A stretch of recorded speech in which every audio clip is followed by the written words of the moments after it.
오늘 첫 번째로 소개해드릴 책은요, 나를 잃어가면서 지켜야 할 관계는 없다 입니다.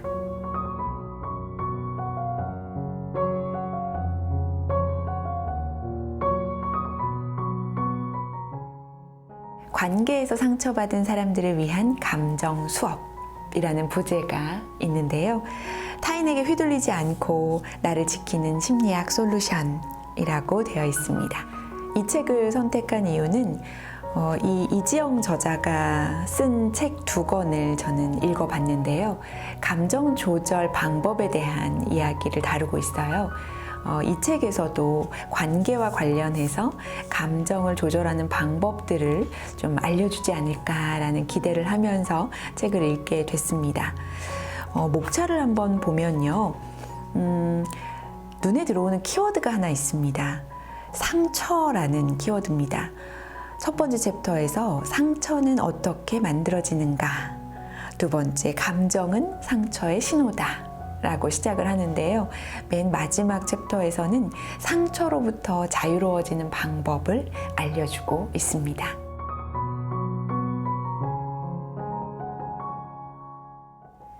상처를 받으면 지키고 있었던 믿음이 흔들리니 당황스럽고 놀랍니다. 특히 지금까지 자신과 타인, 세상에 대해 가졌던 믿음이 깨지게 되면 자신의 심리적 세계를 구성하는 구조가 깨지고 경계가 흔들리고 파괴될 뿐만 아니라 자신을 보호하고 있던 심리적 보호막이 찢어지는 상태가 됩니다. 한마디로 정신세계가 흔들리는 상태, 즉 쇼크 상태가 됩니다. 상처를 받으면 그 순간 우리는 당황스러워서 말합니다. 이게 뭐지? 이게 도대체 뭐야? 라고요. 어떤 상처에 대해서는 잠시 흔들리다가도 다시 원래대로 돌아가기도 합니다. 가지고 있던 믿음을 다시 지키는 쪽으로 처리하기도 하죠. 그러나 다시 돌아갈 수 없는 경우도 많습니다. 이때는 자신에 대한 믿음을 수정하고 타인에 대한 믿음을 고치고 세상에 대한 믿음을 다시 바꾸며 마무리됩니다. 그런데 그 충격이 심할 때가 있습니다. 우리의 심리적 세계를 흔드는 자극이나 사건 중에 강렬하고 충격적인 사건을 트라우마, 즉 외상이라고 합니다. 외상이란 우리가 가지고 있는 정신세계를 뒤흔들어 놓아서 도저히 수습하기 어려운 상태를 일컫습니다. 학창시절에 겪은 학교 폭력이나 따돌림은 많은 사람에게 평생 상처를 남기고 일상생활과 직장생활, 결혼생활까지 영향을 미치기도 합니다. 가해자는 학창시절에 답답해서 그냥 짜증이 나고 화나서 단순히 싫어서 무심코 했던 행동이지만 그것을 당한 사람에게는 지울 수 없는 흔적을 남기고 그 사람의 이후 인생을 흔들어 놓습니다. 사람들을 만날 때마다 긴장되고 두렵고 남들이 자신을 싫어하고 괴롭힐지 모른다는 불안감에 떨어야 하고 친구나 다른 사람들을 쉽사리 믿지 못하고 외로움에 힘들어하기도 합니다. 갑자기 일어난 교통사고의 후유증으로 어떤 사람은 자동차를 운전하거나 타지 못하고 불안해하며 힘들어하기도 합니다. 특히 성희롱과 성폭행은 한 사람의 영혼과 그 이후의 삶을 송두리째 망가뜨리기도 합니다. 그 밖에도 전쟁, 학대, 사별 등의 충격적인 사건들이 심각한 외상을 유발합니다. 충격을 받고 수습하려고 보니 혼란스럽습니다. 내가 가지고 있었던 믿음이 흔들립니다. 인간은 매일 수많은 자극, 사람, 사건을 만나고 그것을 이해하고 처리하면서 살아갑니다. 그러기 위해서 사람은 모두 자신만의 틀을 가지게 됩니다. 처음 태어난 아이는 모든 것이 낯설고 이해가 되지 않습니다. 그러다 하나씩 경험하게 되면서 엄마는 이런 사람이야, 아빠는 이럴 때 이렇게 행동해, 내가 이렇게 행동하면 이런 일이 일어날 거야와 같이 자신과 타인, 세상에 대한 믿음을 하나씩 만들어갑니다. 축적된 믿음이 많을수록, 정교할수록, 융통성 있을수록 수많은 사건을 더 쉽게 처리할 수 있고 새로운 자극에도 적절하게 대처하면서 한 걸음씩 앞으로 나아갈 수 있습니다. 그래서 우리는 믿음을 더욱 소중히 지키고자 합니다. 우리가 가지고 있던 믿음이 흔들리는 것을 원하지 않습니다. 그러나 상처나 외상을 경험하면 우리가 가지고 있던 이해의 틀이 흔들리면서 혼란을 겪습니다. 나란 사람은 어떤 사람인 거지? 그 친구에게 난 뭐지? 내가 생각했던 관계가 아니었어?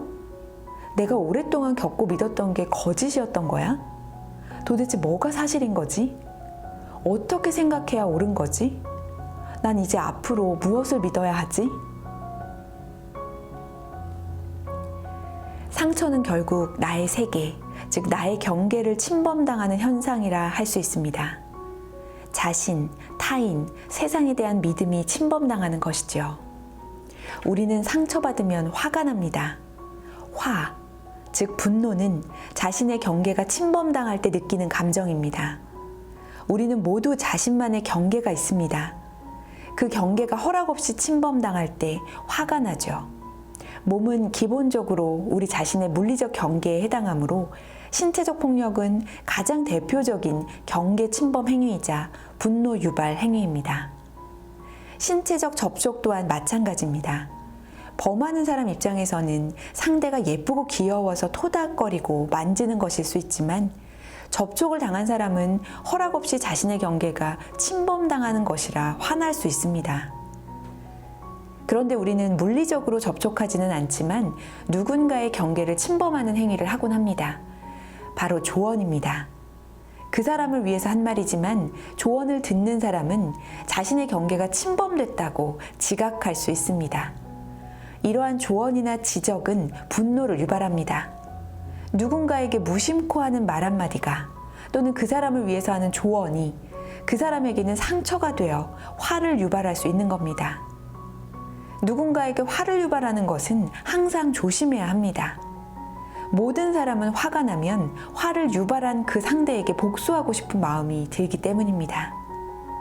물론 실제로 복수를 한다는 것은 아닙니다. 복수하고 싶은 마음이 든다는 거지요. 미성숙하고 부족한 사람이어서가 아니라 화라는 감정 자체가 성행문자를 포함한 모든 사람에게 보복하고 싶은 마음을 불러일으킵니다. 그래서 상처받으면 상처를 준 사람에게 자신이 느낀 것만큼 아픔과 고통을 돌려주고 싶은 마음이 올라옵니다. 안갚음하고 싶고 보복하고 싶습니다. 그렇다면 가장 흔하게 하는 복수의 행동은 무엇일까요? 바로 그 사람에 대한 뒷담화입니다. 그 사람에 대해서 욕하는 것이지요. 실제로 뒷담화는 그 사람에게 부정적인 영향을 미칠 가능성이 높습니다. 다래 씨는 초등학교 때까지 굉장히 까불거리고 친구들과 잘 어울리는 활발한 친구였습니다. 그런데 중학교에 들어와서 어울리던 무리 중 한 친구와 사소한 말다툼이 있었고 기분이 상한 그 친구는 다른 친구들에게 다래 씨에 대한 안 좋은 뒷담화를 하기 시작했습니다. 어느 순간 무리의 다른 친구들이 다래 씨를 외면하는 상태가 되어버렸습니다. 다래 씨는 어떻게 해야 할지 알지 못했고 점차 위축되고 조용해져 갔습니다. 고등학교에 올라갔을 때는 새로운 친구들을 사귈 수 있을 거라 기대했지만 함께 올라온 아이들 가운데 몇몇이 다래 씨가 왕따였다는 식의 뒷담화를 하면서 고립은 계속 이어졌습니다. 다래 씨는 아이들이 자신에 관해 이야기하는 것이 싫었고 그러다 보니 눈에 띄지 않기 위해 더욱 조용해져만 갔습니다.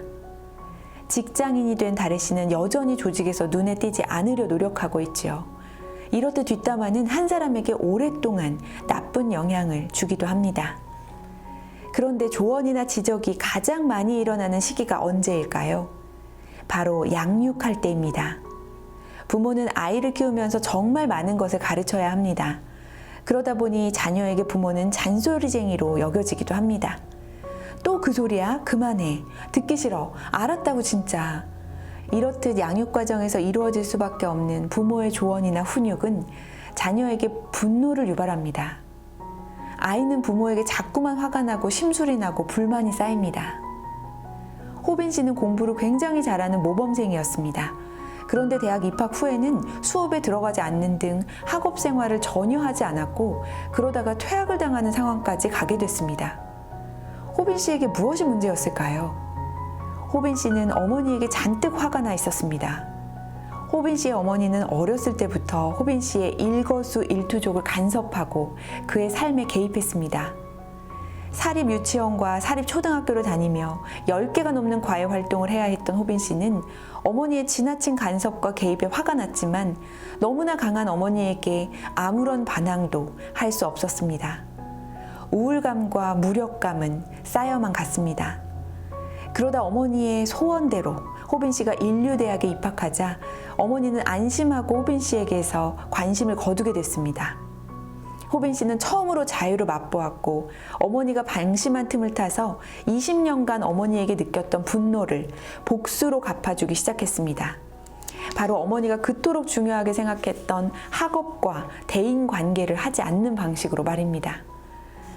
이처럼 부모가 자녀의 경계를 지나치게 침범하는 행위는 자녀에게 분노를 유발하고 자녀는 이에 대해 다양한 방식으로 대응합니다. 어떤 경우는 분노를 감당하지 못하고 자신의 심리적 경계를 포기하기도 합니다.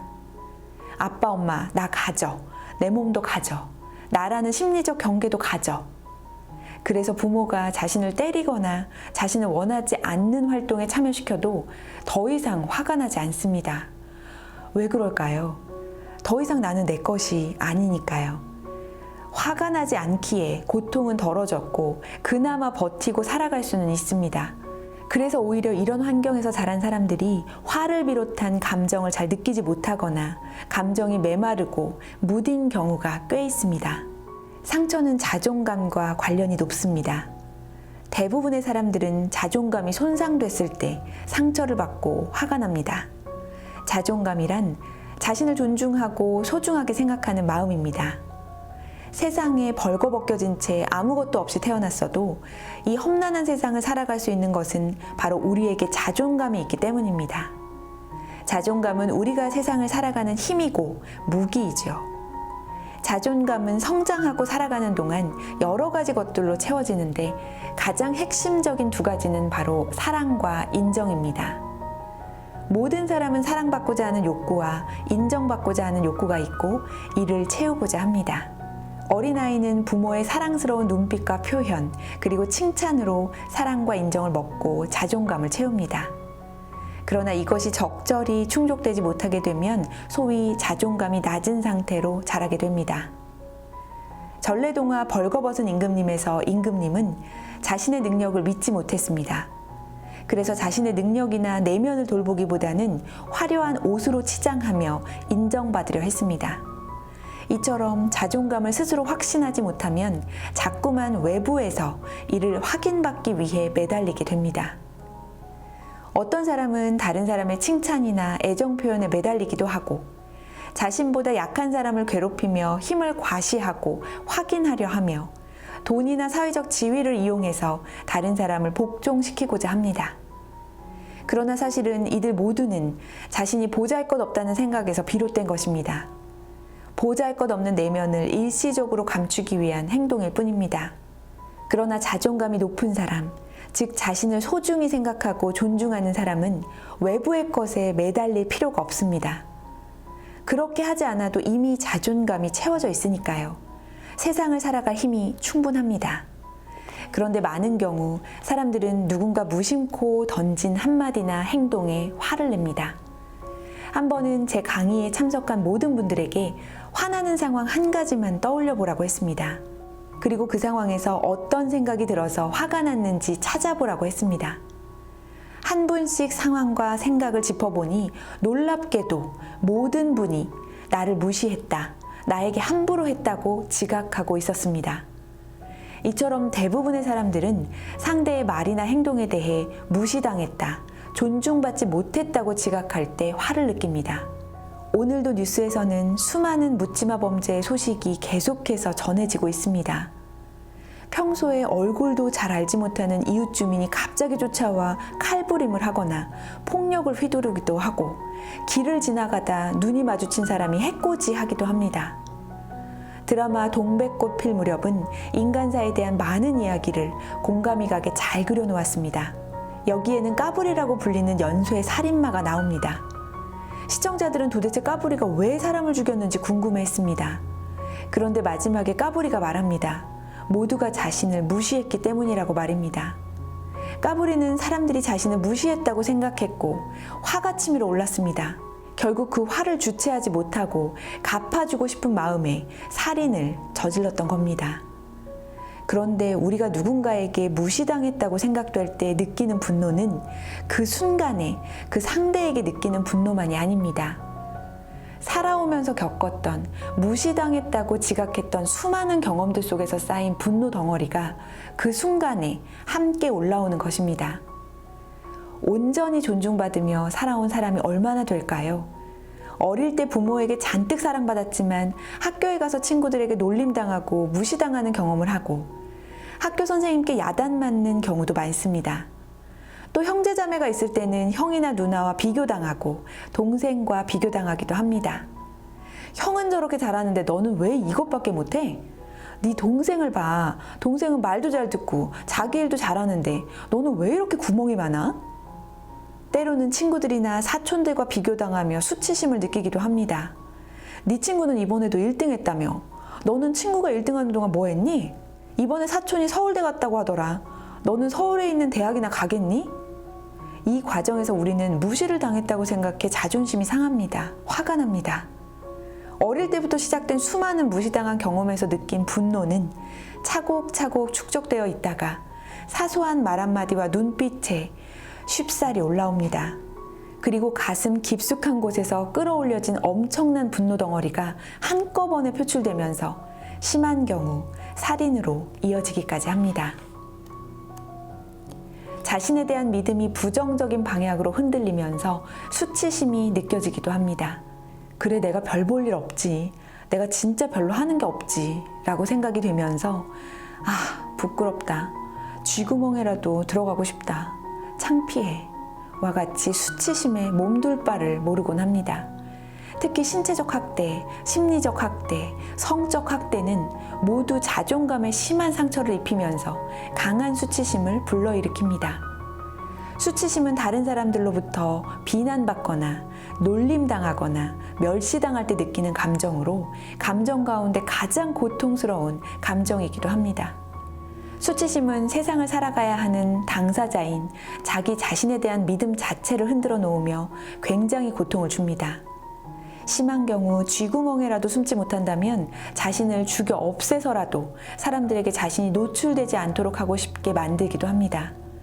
그래서 실제로 수치심에 고통스러워하다가 자살을 택한 사람들도 적지 않습니다. 상처를 받아 화가 나지만 그 상처를 상대에게 돌리지 못하고 힘들어하는 사람들이 많습니다. 어머니에게 화가 나지만 차마 어머니에게 화를 낼 수 없습니다. 자신에게 상처 준 선생님에게 화가 나지만 차마 화내지 못합니다. 자신을 학대한 아버지에게 화가 나지만 대적하기에는 너무나 무서운 아버지에게 아무런 말도 하지 못합니다. 자신을 무참히 짓밟았던 성폭력 가해자에게 화를 내고 그 사람을 죽여버리고 싶지만 아무것도 할 수 없습니다. 이렇듯 마땅히 화가 나지만 그 화를 밖으로 표현하지 못할 때 사람들은 자신에게 화를 돌려서 스스로를 비난하고 자책하기도 합니다. 다 나 때문이야. 나 때문에 이런 일이 생긴 거야. 내가 평소에 잘했다면 이런 일이 일어나지 않았을 거야. 내가 못나서 이런 일을 당한 거야. 상처로 인해 이미 자존감이 무너졌는데 이때 자신에게 화와 비난을 돌리면 고통은 더욱 커지게 됩니다. 상처는 흔적을 남깁니다. 상처받기 전과 상처받은 후의 삶은 다릅니다. 상처가 너무나 커서 흔적 또한 크다면 예전의 삶으로 돌아가기는 더욱더 어렵습니다. 예전처럼 밝고 활발하게 살지 못할 것 같습니다. 그 사람을 전처럼 대할 자신이 없습니다. 더 이상 다른 사람과 세상을 믿지 못할 것 같습니다. 지금까지 살아온 삶을 더는 살 수 없을 것 같습니다. 이것은 모두 그동안 살아온 삶을 잃어버린 겁니다. 우리는 가끔 특별한 삶을 꿈꾸기도 하고 뛰어난 능력자가 되는 꿈을 꾸기도 합니다. 그러나 살다 보면 평범한 삶을 산다는 것이 얼마나 어려운 일인지 깨닫게 됩니다. 평범한 일상을 잃어버린 것이 슬프고 평범하게 살아갈 수 있다는 게 얼마나 큰 복이었는지 그제야 깨닫게 됩니다. 상처를 받으면 놀라고 혼란스럽고 화나고 수치스럽고 슬픕니다. 그 심리적 고통과 정서적 고통이 끔찍하게 싫습니다. 상처받았던 경험의 기억이 떠오를까봐 불안하고 상처받은 아픔을 다시 느끼게 될까봐 불안하고 두렵지요. 그래서 상처받은 사람들은 늘 경계 상태에 있습니다. 예민하게 안테나를 돌리며 상처를 떠올리는 단서나 신호가 나타날까봐 긴장합니다. 혹시라도 상처가 될 수 있는 위험한 자극이나 상황이 있는지 살피며 이를 회피하려 애씁니다. 그러다 보니 인간관계가 좁아지고 때로는 인간관계 자체를 멀리하면서 혼자 생활하기도 합니다. 사건이나 사고가 일어날 수 있는 상황을 피합니다. 예를 들어 교통사고로 상처가 매우 컸다면 차를 타지 않기도 하고, 성추행이나 성폭행 경험이 있었던 여성은 남성을 만나는 것 자체를 꺼립니다. 이처럼 상처받은 사람들은 상처가 떠오를까봐 또는 상처를 다시 받을까봐 불안해하고 두려워합니다.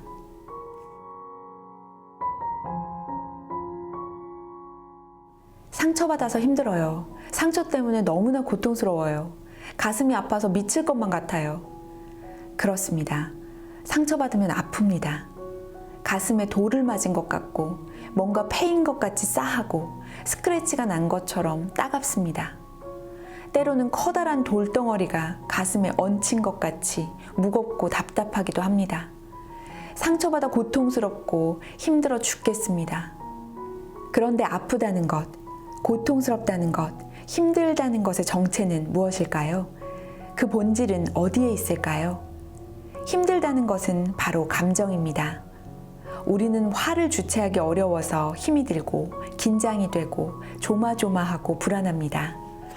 슬퍼서 힘들고 가슴이 뻥 뚫린 것 같은 공허함에 힘들기도 합니다. 수치스러워서 쥐구멍에라도 들어가고 싶지만 그럴 수가 없어서 고통스럽습니다. 즉 아프다는 것, 고통스럽다는 것, 힘들다는 것은 바로 감정입니다.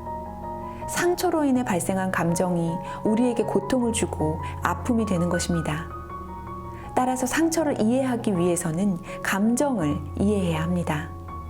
상처를 다루기 위해서는 감정을 다루어야 합니다. 상처를 치유하고 싶다면 감정 경험을 소화해야 합니다.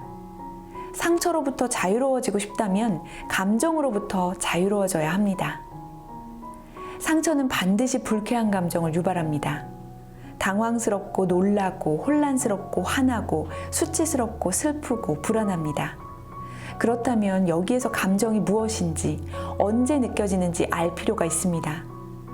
감정은 어떤 자극이나 대상이 우리의 관심사나 이루어지길 원하는 목표와 관련되어 있을 때 발생합니다. 그것이 우리가 원하는 것을 이루도록 돕는다고 생각하면 기쁘거나 즐겁거나 행복함을 느끼는 등 유쾌한 감정을 느끼지만, 우리의 바람을 방해한다고 생각되면 불안하거나 슬프거나 화가 나는 등 불쾌한 감정이 느껴집니다. 예를 들어 지나가던 사람이 나와 떨어져서 걷는 행동은 감정을 전혀 유발하지 않습니다. 그러든지 말든지 상관없기 때문입니다. 그러나 사랑하는 애인이 자신과 떨어져서 걷는 행동에는 서운함을 느끼곤 합니다. 애인에게 사랑과 애정을 확인받고 싶은 마음이 큰데 떨어져서 걷는 행동은 자칫 자신에 대한 애정이 식었을지 모른다는 생각이 들게 하기 때문입니다. 그렇기에 같은 말이나 행동에 대해서도 우리 마음 안에 있는 관심이나 흥미에 따라서 다른 결과를 불러옵니다. 느끼는 감정이 달라질 수도 있고 상처가 될 수도 있고 그렇지 않을 수도 있습니다. 원하는 것이 없거나 그것에 관심이 없다면 상처가 되지도 감정이 느껴지지도 않습니다. 그렇다면 감정을 느끼지 않으려면 어떻게 하면 될까요? 바로 관심을 두지 않으면 됩니다. 원하는 것이 없으면 됩니다. 우리는 때로 상처를 받아 고통스러울 때 불편하고 싫어서 힘든 감정을 느끼지 않으려고 합니다. 그때 어디선가 귀에 확 꽂히는 말 한마디가 있습니다. 마음의 욕구를 내려놓으세요. 욕심을 버리세요. 맞는 말입니다. 욕구를 내려놓고 욕심을 버리면 원하는 것이 사라져 감정이 느껴지지 않습니다. 번뇌와 여러 가지 고통스러운 감정으로부터 안전할 수 있습니다. 마음의 평안을 얻을 수 있지요. 그런데 그런 평안한 삶이 과연 좋기만 할까요? 감정을 느끼지 않는 삶이 좋을까요? 차분하고 담담하기만 한 삶이 좋을까요?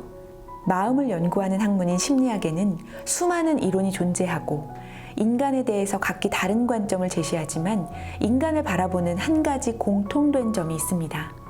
그것은 바로 인간을 욕구의 동물로 본다는 겁니다. 인간은 태어날 때부터 다양한 욕구를 가지고 태어나고 평생 여러 욕구를 충족시키며 살아갑니다. 각각의 이론에서 학자들이 강조하는 욕구가 다를 뿐이지요. 욕구의 동물인 인간이 욕구를 잘 충족시키며 살아간다면 건강한 삶을 살 수 있지만 욕구를 제대로 충족시키지 못한다면 불쾌하고 고통스럽습니다. 따라서 건강한 삶이란 욕구를 사회적으로 허용 가능한 방식으로 적절히 충족하며 살아가는 삶입니다. 그러니 욕구를 충족하며 살아갈 수 있을 때 충족시키며 사는 것이 좋습니다. 어떤 분들은 욕구를 충족시킬 수 있는 상황에서도 자신을 억압하며 욕구를 좌절시키곤 합니다. 사실은 볶음밥이 먹고 싶은데도 다른 사람들이 짜장면을 시킨다고 같은 메뉴를 시킨다면 욕구는 한 번 좌절되는 것입니다. 그럴 필요가 없는 상황인데도 욕구를 좌절시키면 욕구는 쌓이고 결국 욕구불만 상태가 커집니다. 비록 작은 욕구일지라도 충족시킬 수 있다면 충족시켜 보세요. 작은 행복을 느낄 수 있습니다. 좋아하는 커피 한 잔에 행복을 느끼고 먹고 싶던 짬뽕 한 그릇에 만족스러워지고 만나고 싶던 친구와 먹는 식사 한 끼에 즐겁고 행복해집니다. 작은 행복이 모여 건강한 힘을 만들어내는 겁니다. 감정이 무엇이냐고 제게 질문한다면 저는 한마디로 이렇게 답하곤 합니다. 감정은 바로 정보라고요. 즉, 감정을 느낀다는 것은 우리가 살아가는 데 필요한 정보를 얻기 위함입니다. 예를 들어 어떤 공간에 있는데 이유는 모르지만 갑작스럽게 공포감이 엄습해 올 수 있습니다. 공포감은 우리에게 어떤 위험한 일이 일어날 수 있다는 정보를 줍니다. 우리는 순간 얼어버리거나 위험에서 벗어나기 위해 도망칩니다. 그렇게 도망가서 그 공간에서 벗어난다면 생존할 수 있지만 그렇지 못한다면 어떻게 될까요? 아마도 살아있지 못할 가능성이 큽니다. 그런데 감정에 굉장히 무딘 사람들이 있습니다. 다른 사람들은 재빠르게 빠져나가지만 이들은 계속 앉아서 그 공간을 지키다가 결국 위험에 노출되어 생존하지 못하기도 합니다. 여러분이 지금 생존해서 이 책을 읽고 있다면 적어도 그동안 살아오면서 느낀 감정을 통해 생존에 필요한 정보를 취해 그때마다 생명을 안전하게 보호할 수 있었기 때문일 것입니다. 따라서 감정이 느껴진다면 그 감정이 주는 정보를 취해 처해 있는 상황에서 적절히 행동하고 대처함으로써 생존하고 적응하면 됩니다.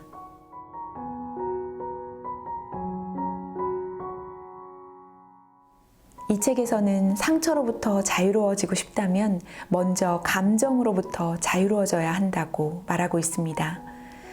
인간관계가 어렵다고 해서 그 관계를 포기하는 것은 현명하지 못하다. 우리는 관계를 통해 인생에서 중요한 것들을 많이 얻을 수 있기 때문이다. 이런 까닭에 우리에게 필요한 건 관계에서 유발되는 상처를 최소화하는 방법을 배우는 것이고 상처에서 벗어나 자유로워지는 방법을 익히는 것이다. 오늘 소개해드린 책은 나를 잃어가면서 지켜야 할 관계는 없다 였습니다. 오늘 소개해드릴 책은 새로운 시작을 위한 아티스트 웨이입니다.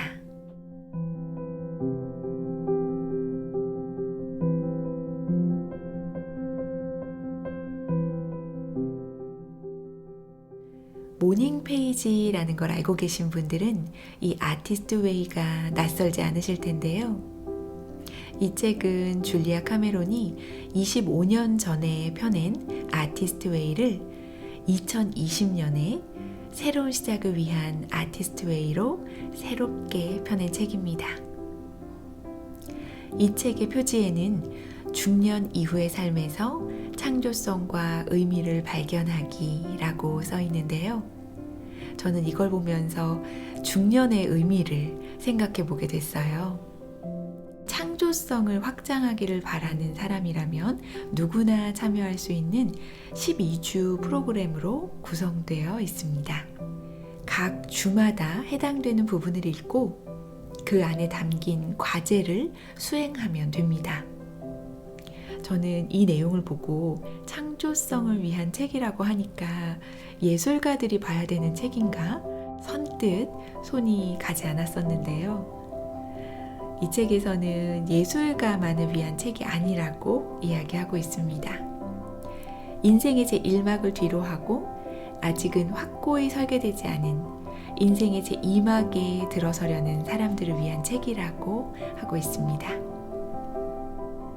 이 책에서는 기본 도구 4가지를 소개하고 있어요.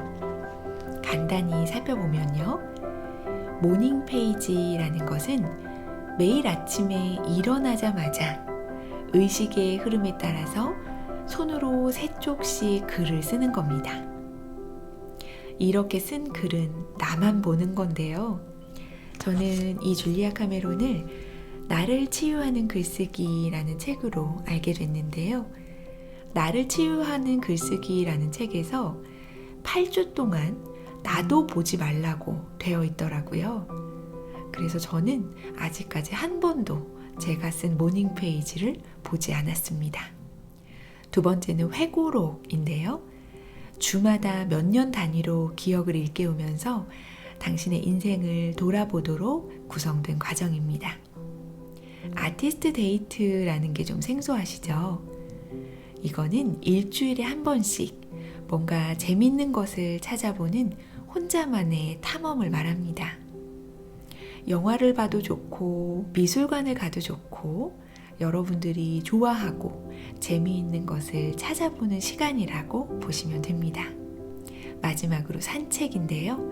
일주일에 2번을 하라고 하고 있어요. 개나 친구나 휴대전화 없이 20분 동안 혼자 걷기를 말합니다. 이렇게 4가지 도구를 이용해서 과제를 수행하는 건데요. 그럼 제가 이 책에서 가장 소개해드리고 싶었던 부분들을 전해드릴게요.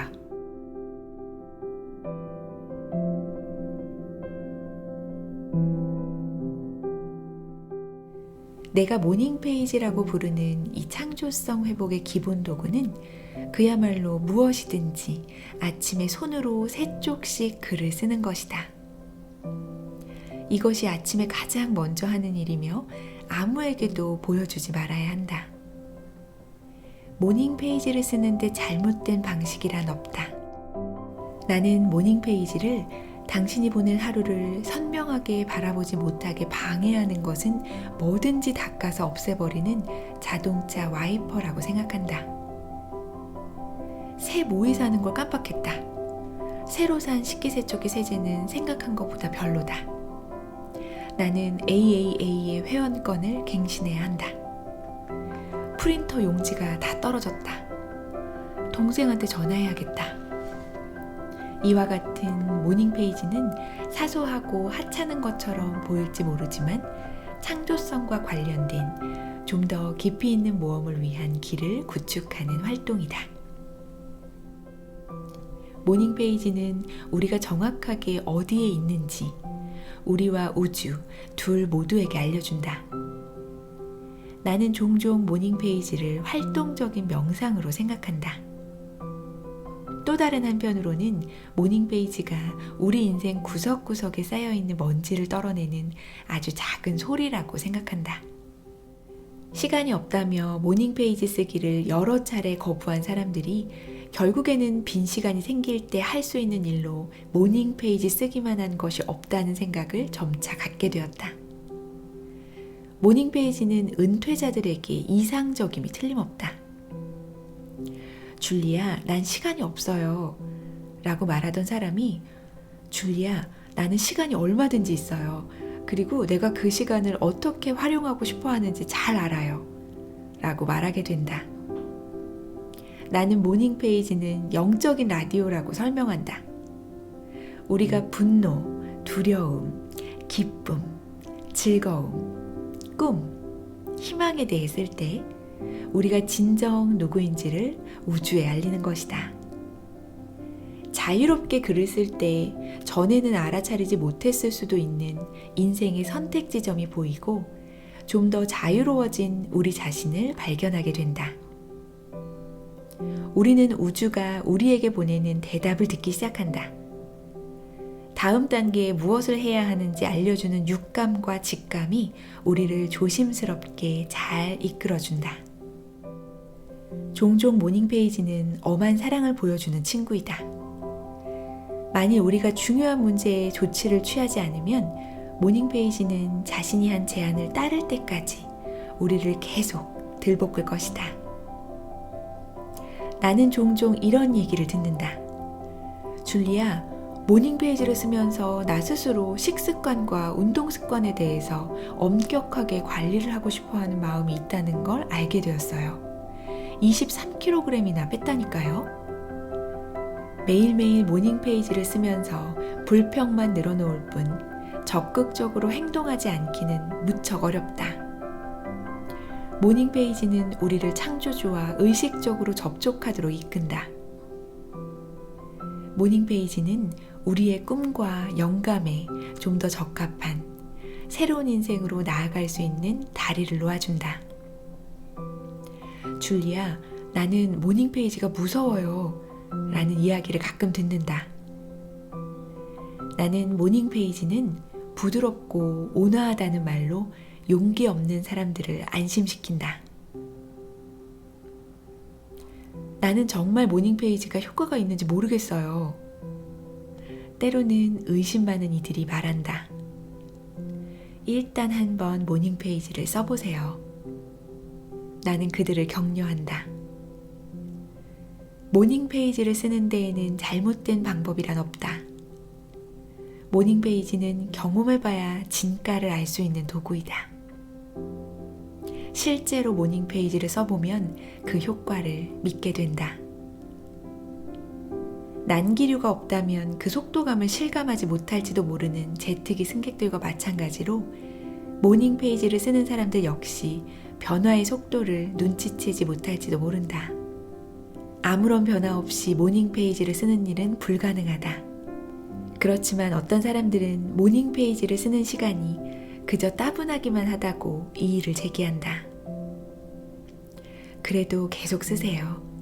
계속 쓰다 보면 돌파구를 찾게 될 거예요. 나는 그들에게 이렇게 조언한다. 줄리아, 그런데 정말이에요. 아무 일도 일어나지 않는다고요. 내가 보기에는 이미 빛의 속도로 변화하고 있는 수강생에게 이런 이야기를 들을 때도 있다. 창조성 회복이 눈에 잘 띄지 않는 경우가 종종 있는데 이것은 창조성 회복이 예상치 못한 방향으로 우리를 변화시키기 때문이다. 나는 작가가 그림 그리기를, 변호사가 글쓰기를, 교사가 노래 부르기를 시작하는 것을 본 적이 있다. 누구나 예상치 못한 방향으로 변화할 수 있다. 이런 현상을 나는 종종 이렇게 표현한다. 당신이 이 도구들을 사용하는 것은 사과나무를 흔드는 것과 같아요. 그런데 우주는 오렌지를 전해주죠. 예상치 못한 방향으로의 변화는 비단 예술에서만 일어나는 것은 아니다. 캐럴은 성인 문해 교육 프로그램에 자원봉사를 하게 되었다. 그 일은 그녀에게 말할 수 없는 기쁨을 안겨주었고 그녀의 공허한 시간을 채워주었다. 앤서니는 체스 리그에 참가했다. 몬티는 브리지 클럽에 가입했다.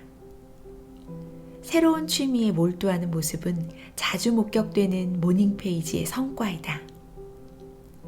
그러므로 다음에 내게는 아무 일도 일어나지 않는다 라는 생각에 사로잡히게 되면 다시 한번 생각해 보기 바란다. 모닝 페이지를 쓰는 것은 주의를 집중하는 행동이다. 주의 집중을 하면 언제나 그 보상으로 치유가 일어난다. 많은 사람들이 치유적 가치에 대해 인식하지 못하고 모닝 페이지를 시작한다. 우리는 모두 상처를 안고 있다. 상대적으로 상처가 심하고 덜한 차이가 있을 뿐이다. 어떤 사람들은 어린 시절에 심한 타격을 입었을 수도 있고 또 어떤 사람들은 성인이 되어 상처를 입었을 수도 있다. 모닝 페이지를 쓰면서 우리에게 일어났던 잘못된 일을 문자 그대로 바로잡게 된다. 모닝 페이지는 현재에 초점을 맞춤으로써 미래에 대한 희망을 갖게 해준다. 하루하루 우리에게는 많은 선택의 순간들이 있다. 우리의 선택들을 보면서 우리의 마음도 그리고 삶의 무게도 가벼워진다. 모닝 페이지를 처음 쓰는 사람들은 이전에 회피했던 많은 감정에 압도될지도 모른다. 우리는 모호한 상태에 잘 길들여져 있다. 그러나 이러한 모호함은 더는 우리에게 도움이 되지 않는다. 어떤 것에 대해 실제로는 전혀 다르게 느낄 수도 있는데 우리는 난 괜찮아 라고 말하는 데 길들여져 있다. 모닝 페이지는 우리에게 구체적으로 표현하도록 격려한다. 난 괜찮아 라고 말하는 대신에 난 화가 나, 짜증이 나, 위협을 느껴 라고 그 많은 것들 가운데 괜찮은 것은 하나도 없다고 말하는 자신을 발견할지도 모른다. 우리의 감정을 정확히 말하고 표현하는 법을 배워감에 따라 우리는 그 감정에 덜 휘둘리게 된다. 부정적인 감정을 인정할 때 비로소 우리는 그 감정을 나쁘게 생각하지 않기 시작한다. 나는 위협을 느껴 또는 나는 질투가 나, 나는 너무 화가 나 미치겠어 라고 쓸지도 모른다. 이전에 무시했던 감정을 느낌으로써 우리는 그 감정을 다루는데 도움을 받는다. 우리는 더는 감추어져 있던 그런 감정에 습격당하지 않는다. 모닝 페이지를 통해 힘든 감정을 탐색하고 표현하면서 우리는 진실성이라는 가치 있는 예술을 우리에게 가르친다. 처음에는 모닝 페이지에, 그 다음에는 우리 삶에 우리는 새로운 경계를 세운다. 더는 하얀 거짓말로 자신의 감정을 감추지 않는다. 모닝 페이지에 우리 자신을 드러내 보이고 나면 곧 세상에서 어느 누구에게도 좌지우지되지 않는 우리 자신을 보게 될 것이다. 모닝 페이지를 쓰면 우리는 인생의 목적을 향해 서게 된다. 우리 자신의 가치는 더욱 명확해진다. 처음에는 우리 자신에게, 그리고 다음에는 다른 이들에게 더욱 솔직해진다. 솔직함이 다른 사람들을 밀어낼까봐 두려울 때가 있었지만 실제로는 그 반대임을 우리는 깨닫는다. 즉, 우리가 치유받고 성장할수록 우리를 둘러싼 관계 또한 치유받고 성장한다. 모닝 페이지는 손으로 쓴다. 이유가 뭘까? 매번 수강생들은 컴퓨터로 쓰는 게 훨씬 더 빠르다고 말한다. 그렇게 하는 게 훨씬 더 효율적이지 않은가? 아니다. 나는 그렇게 생각하지 않는다. 모닝 페이지의 핵심은 꼭 손으로 써야 한다는 것이다. 우리 생각을 정확하게 기록하려면 손으로 느리게 써야 한다. 컴퓨터로 쓰면 우리 생각을 모닝 페이지에 휙휙 던져 넣는 셈이 된다. 손으로 모닝 페이지를 쓰는 것은 시속 60km로 차를 모는 것과 같다. 아, 출구가 저기 있네. 저기 좀 봐. 편의점이 있어. 라고 말할 수 있다. 그런데 컴퓨터로 모닝 페이지를 쓰는 것은 시속 120km로 차를 모는 것과 같다. 저런, 저기가 내가 나가야 할 출구였어? 저기가 편의점이었어? 주유소였어? 라고 놀란다. 지각작용은 순식간에 일어난다. 너무 빨리 차를 몰면 보거나 느낀 것을 제대로 알지 못한다. 우리는 중요한 이정표와 그 안에 적힌 세부사항을 못 보고 지나친다. 손으로 쓰면 마주한 것을 정확히 알게 된다. 손으로 모닝 페이지를 쓰면 결국 손으로 인생을 만들게 되는 것이다. 많은 사람들이 컴퓨터로 써야 더 빨리 쓸 수 있다고 생각하지만 우리는 빠른 속도를 목표로 하지 않는다. 우리가 생각하고 느끼는 것과 우리 자신을 정확하게 연결하기 위해 손으로 쓰는 것이다. 컴퓨터로 쓰면 우리 인생에 일어나는 사건에 대해 스스로 괜찮다고 서둘러 말한다. 그렇지만 괜찮다가 정말로 의미하는 것은 무엇인가? 그에 대한 답변은 손으로 쓸 때 얻을 수 있다. 내가 슬플 때 손으로 쓰면 슬픈 이유를 적게 된다. 나는 2달 전에 죽은 반려견 타이거 릴리가 그립다. 그리고 아빠와 같이 시간을 보내러 뉴욕에 가 있는 딸아이가 보고 싶다. 동양풍 양탄자에서 꾸벅꾸벅 조는 내 강아지의 버릇이나 자기에게 일어난 일들을 들려주는 딸아이의 달콤한 목소리처럼 내가 그리워하는 것에는 특별함이 있다. 아니, 나는 정말 괜찮다고 느끼지 않는다. 괜찮다라는 말은 나 자신과 현실 사이에 놓인 연막이며 실한계이다. 종이에 손으로 쓰면 내 솔직함이 뚜렷이 느껴진다.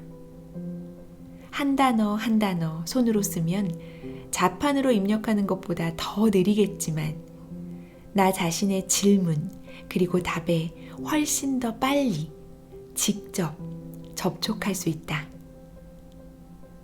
모닝 페이지는 우리가 어려운 관계를 헤쳐나갈 때 참을성 있게 우리를 가르친다. 모닝 페이지는 우리가 새로운 목표와 계획을 세우고 실행에 나서기 시작할 때 우리의 저항을 통해 우리를 가르친다.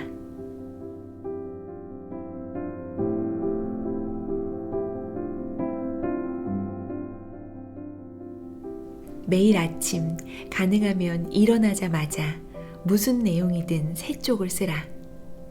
단면 노트에 손으로 쓰고 당신만 보도록 하라. A4 크기 노트를 추천한다. 그보다 더 작으면 당신의 생각을 펼치는데 방해가 될 것이다. 부디 손으로 쓰기를 바란다. 컴퓨터 등을 이용하면 더 빨리 쓸 수 있다고 생각할지도 모르지만 그 효과는 동일하지 않다.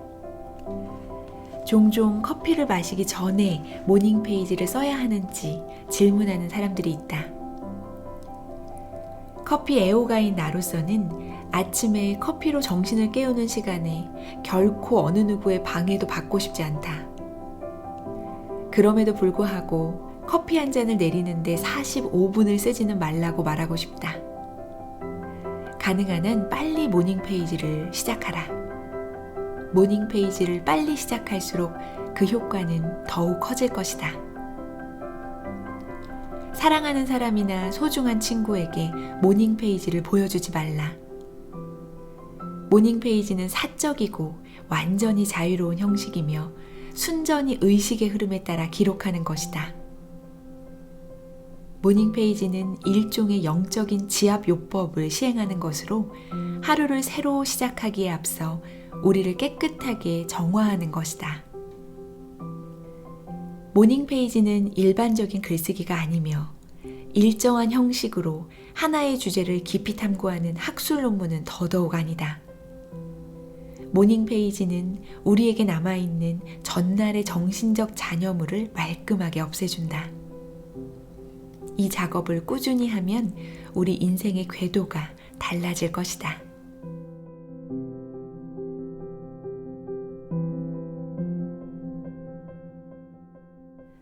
저도 모닝 페이지를 쓰기 시작한 지는 꽤 오랜 시간이 지났어요. 작년부터는 매일매일 쓰기 시작했는데요.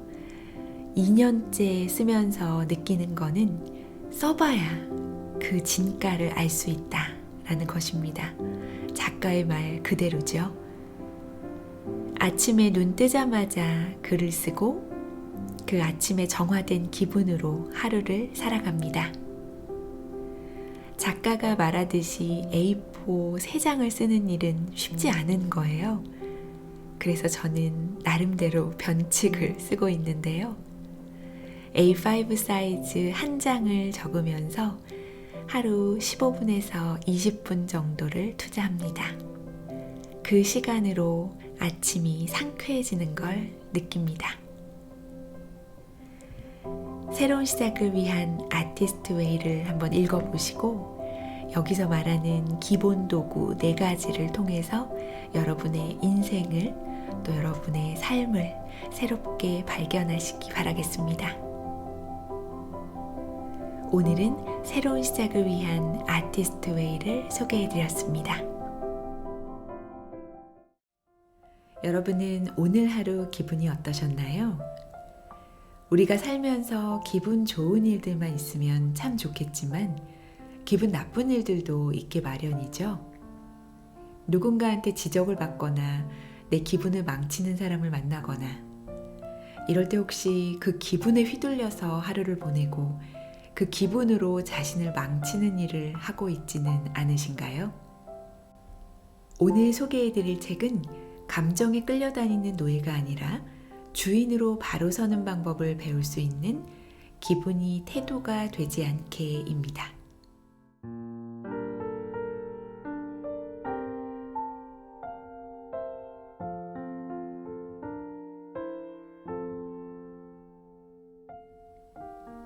기분이 안 좋은 날에는 나도 모르게 기분이 밖으로 드러난다. 이러면 안 된다는 걸 알면서 짜증이 솟구치는 것을 참을 수가 없다. 빽 하고 신경질을 낸 뒤에 왜 화를 내고 그래? 라는 친구의 주눅든 목소리를 들으면 민망하고 미안하다. 이런 일은 너무나 비일비재하다. 집에서도, 학교에서도, 회사에서도. 다수의 기분이 서로 교차하고 영향을 주며 아슬아슬한 분위기를 만들어내는 가장 대표적인 공간은 일하는 곳이 아닐까? 출근을 하면 사회인의 가면을 쓰고 선을 지키려는 노력을 시작하지만 누군가에게는 그 선을 넘는 일이 너무 쉽다. 사무실에서 이성을 잃고 버럭 소리를 지르는 사람도 있고 컴퓨터 키보드를 신경질적으로 두드리는 사람도 있다. 누군가는 지금 나 건드리면 가만 안 둬? 라는 경고를 온몸으로 뿜어내기도 한다. 크고 작은 차이만 있을 뿐이지 누구나 기분을 드러낸다. 내 기분은 내 선에서 끝내야 하는데 나도 모르게 겉으로 드러난다. 하지만 기분과 태도는 별개다. 내 안에서 저절로 생기는 기분이 스스로 어찌할 수 없는 것이라면 태도는 다르다. 좋은 태도를 보여주고 싶다면, 소중한 사람에게 상처 주고 싶지 않다는 마음만 있다면 우리는 충분히 태도를 선택할 수 있다. 우리는 감정이 상한다고 해서 울고 떼쓰는 어린아이가 아니다. 아이는 자신이 어떤 감정을 느끼는지도 정확히 알지 못하기에 표정과 몸으로 말한다. 하지만 성인은 다르다. 감정의 종류를 정확히 인지할 수 있고 그것에 따라 표현 방법을 달리할 수 있다. 또한 엄청나게 격정적인 감정이 아니라면 스스로를 통제할 수도 있다. 안 좋은 기분을 털어내고 싶다면 남에게 폐를 끼치지 않는 선에서 표출할 수도 있다. 사회생활을 하다 보면 서로의 기분을 살피고 감정을 나누는 일을 피할 수 없다. 하지만 모두가 서로의 기분을 알아야 할까? 다른 사람은 당신의 기분을 모르고 지나갈 권리가 있다. 당신도 마찬가지다. 다른 사람의 기분을 모르고 지나칠 권리가 있다. 기본적으로 내 감정은 내 책임이라는 것을 인지해야 한다. 출근길에 기분이 상하는 사건이 있었다면 그건 회사 사람의 잘못이 아니고 회사에서 자존심이 상하는 일이 있었다면 그건 가족의 탓이 아니다. 기분을 망친 대상이 분명할 때는 그 대상에게 확실히 짚고 넘어가자. 화풀이 대상을 잘못 선택하고 엉뚱한 데에 푸는 버릇을 고쳐야 한다. 나와 조금 더 친밀한 사람, 가깝고 만만한 사람을 대상으로 화풀이를 하는 경우가 제일 최악이다. 사람이 말을 함부로 하는 것은 자신의 실언에 책임을 지지 않기 때문이다. 맹자가 남긴 명언이다.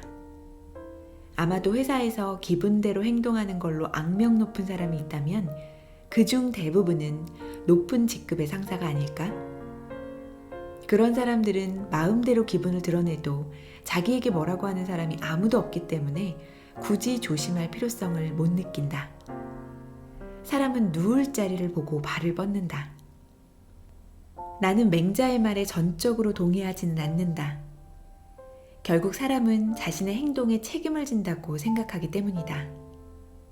회사 상사에게 기분 안 좋은 거 너무 티내지 마세요 라고 대놓고 말하는 사람은 거의 없겠지만 사실 그 사람에 대한 평가는 이미 바닥을 쳤을 것이다.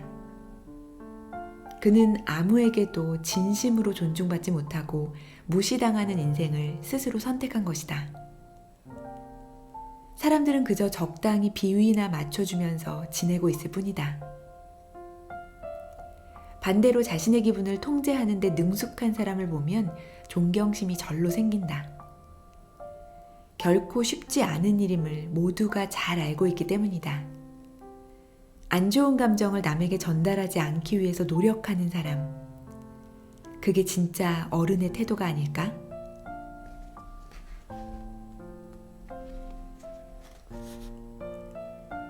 이유 없이 기분이 안 좋고 무기력할 때가 있다. 이럴 때는 직장 상사가 말을 걸어도 아무 대꾸도 하고 싶지 않다. 입꼬리만 간신히 올릴 뿐이다. 평소 같으면 그의 웃기지 않는 농담에도 웃어주고 적당히 분위기를 맞출 텐데 그게 쉽지가 않다. 우리는 흔히 외부 환경과 머릿속 생각이 기분을 좌지우지한다고 생각한다. 하지만 아주 중요한 변수 하나가 더 있다. 바로 체력이다. 인간의 신체와 정신은 서로 긴밀하게 연결되어 있어서 몸 컨디션은 감정에 지대한 영향을 미친다. 몹시 피곤한 상태로 야근을 하고 있는데 끊임없이 질문을 해대는 후배에게 친절하게 대답할 수 있는 사람은 많지 않다. 차갑게 무시할 수는 없어서 억지로 대답을 해주기는 하지만 누가 봐도 기계적인 반응이다. 매일 피곤한 사람은 결코 다정한 선배가 될 수 없다. 우리의 기분은 몸의 신호 하나하나에도 반응한다. 섭취하는 음식과 수면의 질, 호르몬 변화와 컨디션은 너무도 중요하다.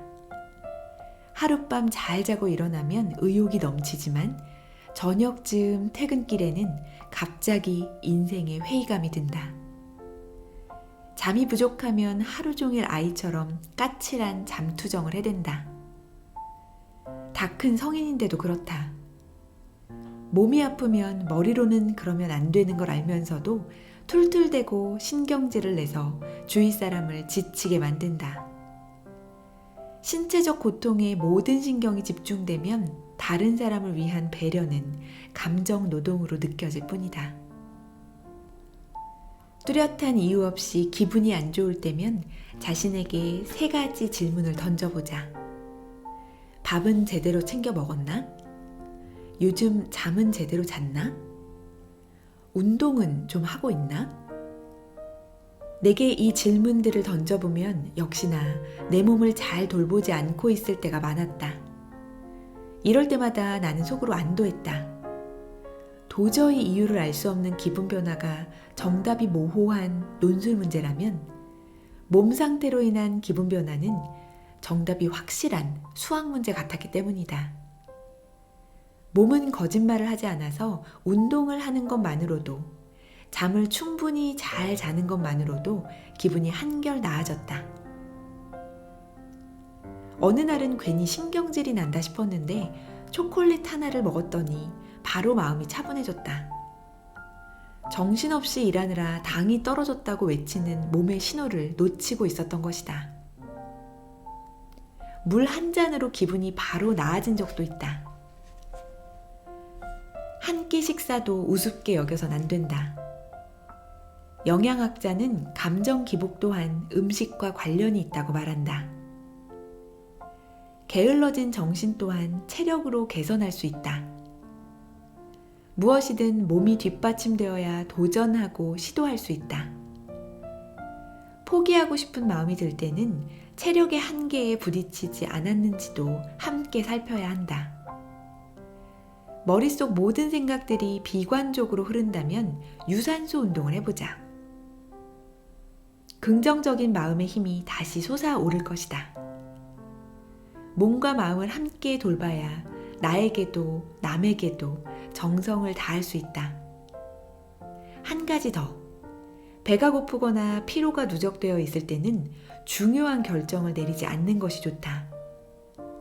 색안경을 쓴 채로 세상을 바라보기 때문에 이때의 판단은 믿을만하지 않다. 며칠간 잠을 못 자서 정신이 또렷하지 않을 때는 무엇을 배우지도 말고 중요한 미팅이 있다면 미뤄라. 부정적인 의견으로 미팅을 망칠 수 있기 때문이다. 수면 부족은 짜증을 유발하고 스트레스를 증가시키며 자신감을 떨어뜨린다. 이럴 때 해결 방법은 아주 단순하다. 당신에게 필요한 것은 오로지 잠, 달콤한 잠일 뿐이다. 다른 사람에게 지적을 받았을 때 어떤 태도를 보이는가는 매우 중요하다. 남의 문제 제기를 반갑게 받아들이는 사람은 드물고 그러기에 자신의 그릇이 드러나기 딱 좋은 상황이 된다. 한 번은 친구에게 큰맘 먹고 쓴소리를 한 적이 있는데 내 이야기를 진지하게 그러면서도 상쾌하게 받아들이는 모습을 보며 그 친구에 대한 인상이 완전히 달라진 적도 있다. 그러나 좋은 태도를 보이는 사람보다는 감정이 앞서는 사람을 훨씬 많이 보았다. 문제를 지적받았을 때 자신이 공격받았다고 느끼는 사람들이 있다. 공격을 받았는데 기분이 좋을 리 없다. 순간적으로 기분이 상한 것을 숨기지 못하고 어설픈 변명을 하거나 상대를 괜히 원망한다. 패스트푸드점에 앉아 있는데 같이 숙제를 하고 있던 중학생 둘이 나누는 대화가 들렸다. 너 이 문제 틀렸어. 그러자 다른 학생이 발끈해서 반박했다. 아니거든? 내가 틀린 거 아니야? 그러자 처음 문제를 제기한 학생이 다시 계산을 해보고는 말했다. 네가 틀린 게 맞아. 다시 계산해 봤다고. 어쩔 수 없이 다시 문제를 풀어본 학생은 자신이 틀렸다는 것을 알게 되었다. 그러고는 신경질적으로 답을 고쳤으면서 한마디를 덧붙였다. 아, 마지막 단계에서 실수했나 보다. 여기 너무 시끄러워서 정신사나워. 너도 마찬가지야. 가까이 오지 마. 집중 안 되잖아. 잘못을 지적당한 학생은 당황하고 있었다. 자신이 틀렸다는 사실을 인정하고 싶지 않았던 것이다. 상대방은 그저 단순한 의문을 제기하거나 조언을 했을 뿐인데 듣는 사람은 어딘가 심기가 불편한 듯 자신의 옳음을 증명하기 위해 반박에 나선다. 하지만 변명하면 할수록 점점 더 헤어날 수 없다는 느낌만 받을 뿐이다. 우리는 이런 상황을 매우 자주 접한다.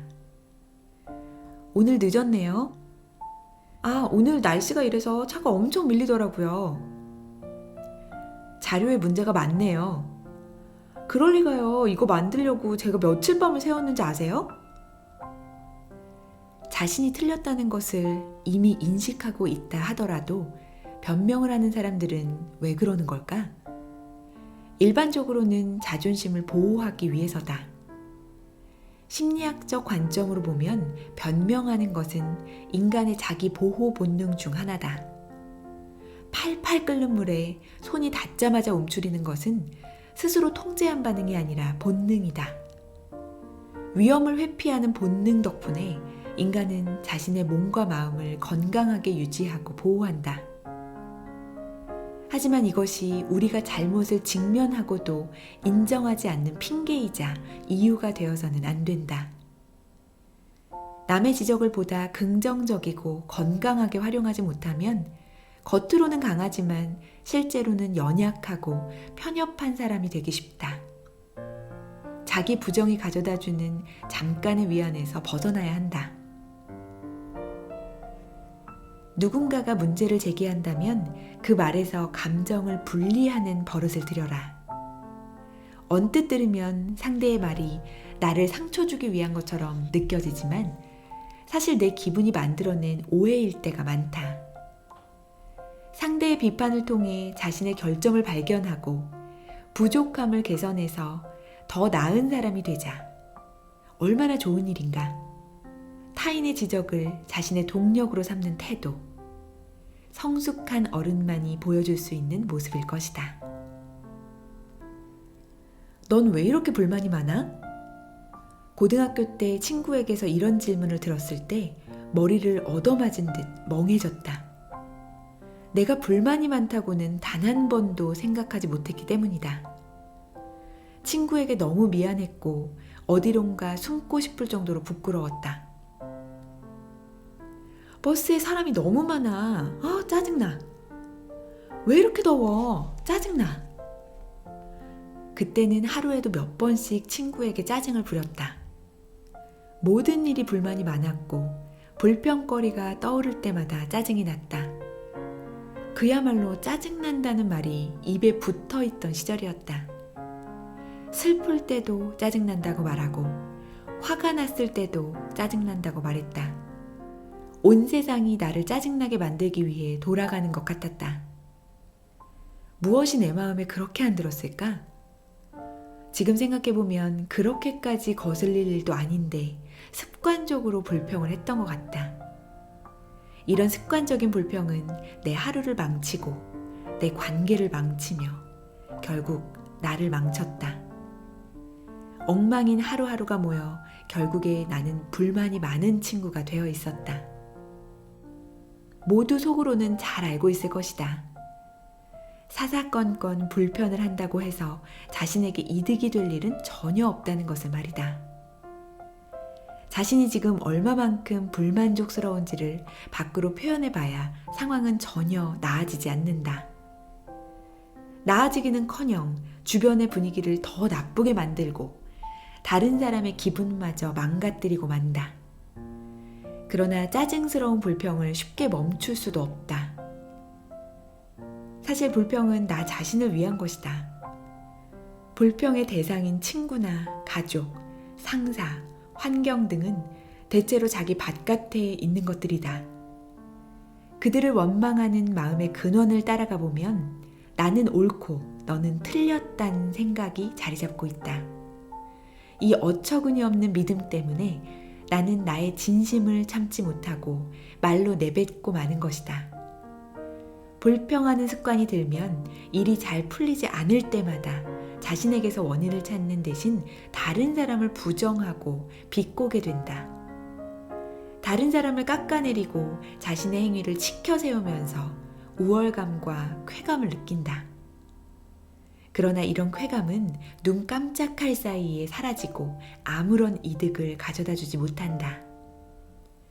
그렇다면 짜증을 내며 불만을 표출하면 답답했던 기분이라도 나아질까? 그것도 아니다. 툴툴대는 내가 싫어져서 기분은 더 최악으로 치닫는다. 설상가상으로 주변 사람들마저 점점 나에게 질리는 게 느껴진다. 나의 못난 성격으로 주변 사람들이 등을 돌리는 것만큼 힘든 일도 없다. 도대체 어떻게 해야 불평을 멈출 수 있을까? 미국의 유명한 목사인 윌 보웬은 불평 없이 살아보기라는 캠페인을 시작했다. 21일간 보라색 밴드를 한쪽 손목에 차고 다니다가 스스로 불평하고 있다는 걸 알아차릴 때마다 밴드를 다른 팔목에 옮겨 차고 처음부터 다시 시작하는 캠페인이다. 많은 사람들이 이 캠페인을 환영하며 기꺼이 동참했고 불평하는 습관을 고치는 데 큰 도움을 받았다. 나에게 불평하는 습관이 있는지를 깨닫는 과정이 가장 중요하다. 내가 친구에게 지적을 받고 그때부터 말과 행동을 의식하기 시작했듯이 자신에게 나쁜 습관이 있다는 것을 알아야 고칠 수 있다. 나를 불평하게 만드는 상황을 어떻게 바꿀 수 있을지 고민해야 한다. 어머니의 집착과 잔소리가 불만이라면 어머니와의 관계를 어떻게 바꿀 수 있을지 생각해보자. 매번 짜증스러운 대꾸로 응하지 말고 문제를 발견하고 분석하고 해결해라. 그러나 내가 통제할 수 없는 것들에 대해 또다시 구시렁거리고 있다면 그것에 대해 생각하기를 포기하라. 날씨가 춥고 덥고 같은 일 하나하나에 불만을 가지기 시작하면 스스로 멈출 수 없다. 불평은 사람의 에너지를 가장 많이 소모하는 무익한 행위다. 성격이 활발한 K는 학교 다닐 때부터 학생회장을 맡아왔고 각종 대회에 학교 대표로 참가하기도 했다. 졸업 후 취업을 해서도 그녀의 적극적인 성격은 사라지지 않았다. 일하는 태도가 훌륭한 것은 물론이고 조금씩 실적을 올리며 자신의 자리를 잡아가고 있었다. 팀장은 그녀를 무척이나 아끼고 신임했다. 그러나 갑자기 팀장이 정근을 가게 되면서 새로운 직원이 K의 팀장이 되었다. 새 팀장은 K와 일하면서 적잖은 마찰을 일으켰다. K를 사사건건 비난하고 질책했으며 결국 그녀를 승진 대상자 명단에서 누락시켰다. 그녀는 엄청난 심리적 박탈감에 퇴사를 고민하기 시작했다. 내가 이렇게 열심히 일하는데 저 사람은 대체 나에게 왜 이러는 거지? 일부러 날 못 살게 구는 건가? 그럼 내가 이렇게 죽어라 일할 필요가 있을까? 잘하든 못하든 어차피 결과는 똑같은데. K는 이런 마음으로 일부러 새 팀장과 갈등을 빚었다. 대답은 들리지도 않을 정도로 최대한 무성의하게 했고 보고 날짜를 습관적으로 미뤘다. 회사에서의 이런 태도는 가족과 친구들을 대할 때에도 영향을 미쳤다. 괜한 고집을 부렸고 요구사항이 들어지지 않으면 그럼 그렇지 하며 너무 쉽게 포기했다. 사람들이 자신을 무시하는 것이 당연하게 느껴졌고 그럴수록 더더욱 아무 의욕도 생기지 않았다. K의 변화는 주변 사람들을 놀라게 했다. 왜 이렇게 사람이 변했을까? 사실은 모두 K의 자아 정체성에 문제가 생겼기 때문이다. 자아 정체성이란 개인이 자신의 경험을 바탕으로 내가 누구인가를 스스로 되돌아보는 것이다. 어려서부터 부모님과 선생님의 관심과 애정을 한몸에 받으며 항상 모범적인 모습만 보이며 살았던 K는 애초에 진정한 자아 정체성을 확립하지 못했다. 자신이 믿고 있던 자신에 대한 확신은 자아 정체성이라기보다는 사회적 정체성에 더 가까웠다. 헌신하던 직장에서 인정을 받지 못하자 자신감이 한순간에 와르르 무너져 버린 것은 그 때문이다. 쉽게 말해서 그녀가 이해한 나는 다른 사람이 평가한 자신의 모습이었다. 누군가가 자신을 칭찬해줘야만 K는 자신을 좋은 사람이라고 생각했다. 반대로 자신을 비난하는 말을 들으면 이내 자신을 의심하곤 했다. K가 보여준 적극적이고 활발한 모습은 그녀의 수동적인 성격에서 나온 산물이었다. 그녀는 이미 사회적 정체성에 맞춰 자신의 존재 가치를 확인하는 데 너무나 익숙했기 때문에 타인의 부정과 비판을 받아들일 준비가 되어 있지 않았다. 오히려 외부로부터 인정을 받기 위해 안간힘을 쓰는 삶이 더 익숙했다. 자신을 버티게 해주는 것들이 사라질까봐 두려움에 사로잡힌 채 살아온 것이다. K가 이처럼 자포자기한 듯 노력을 그만둔 것은 열심히 살아봐야 더 이상 아무도 자신을 중요하게 여기지 않는다고 판단했기 때문이다. 이 생각은 자신이 쓸모없고 가치 없는 존재라는 생각으로 확장되고 말았다. 이런 궁지에서 벗어날 수 있는 해결책은 결국 자아 정체성을 확립하는 것이다. 내가 누구인지 다시금 인식해야 한다. 자신의 능력과 본성에 대해 두루 잘 알고 있다면 외부적인 평가와 판단이 자신에게 미치는 영향력을 줄일 수 있다. 나를 잘 알아야 남의 평판에서 자유로워질 수 있다. 자신을 새롭게 인식하려면 꼭 생각해봐야 할 4가지 질문이 있다. 나는 누구인가? 나의 본성은 어떤가? 나는 어떤 사람이고 나의 장점은 무엇인가? 나는 어떤 사람이 되고 싶은가? 나의 소망과 이상은 무엇인가? 나는 어떤 사람이 되어야 하는가? 나의 도덕성과 가치관은 무엇인가? 자기 확신은 힘든 일을 겪을 때 가장 흐려진다.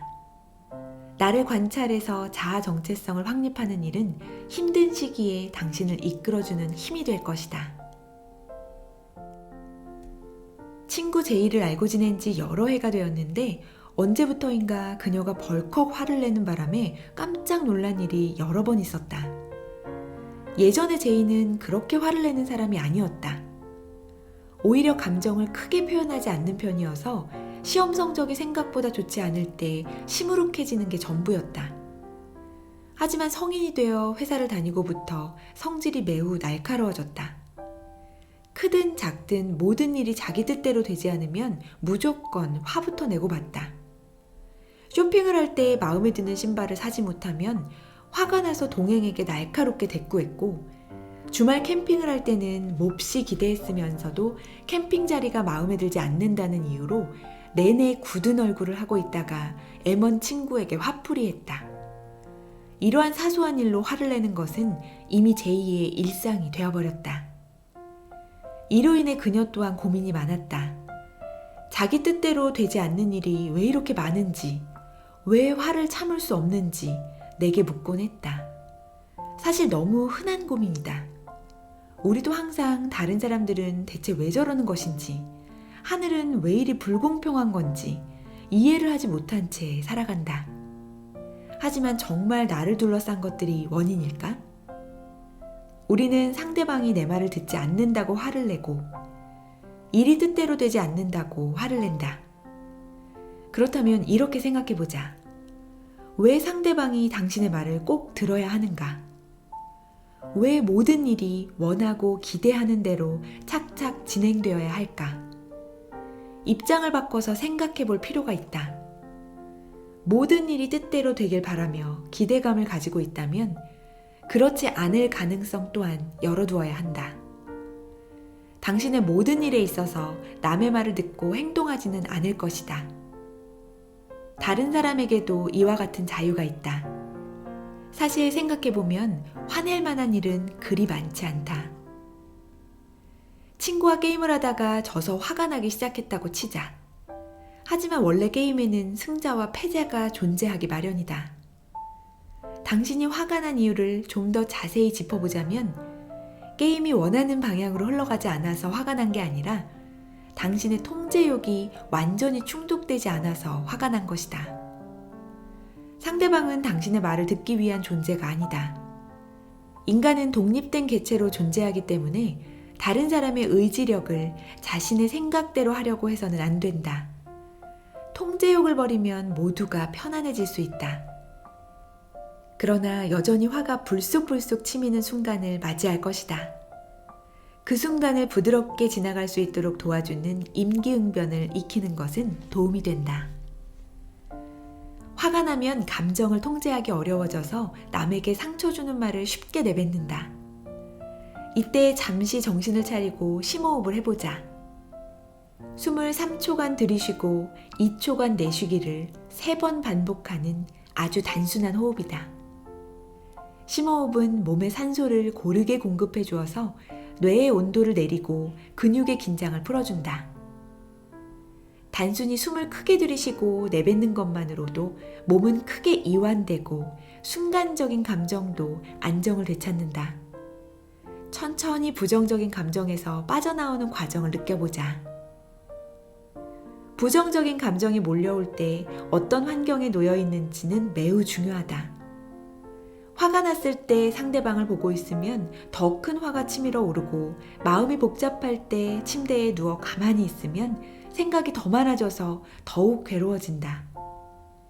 자신의 감정에 부정적인 변화가 생겼음을 인식했다면 당장 자리에서 일어나 밖으로 나가라.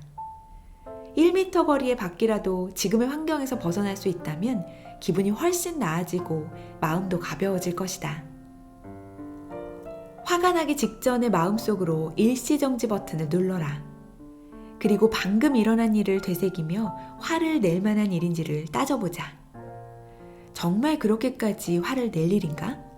스스로 몇 차례 물어보고 나면 대부분은 그렇게까지 화낼 일이 아니다.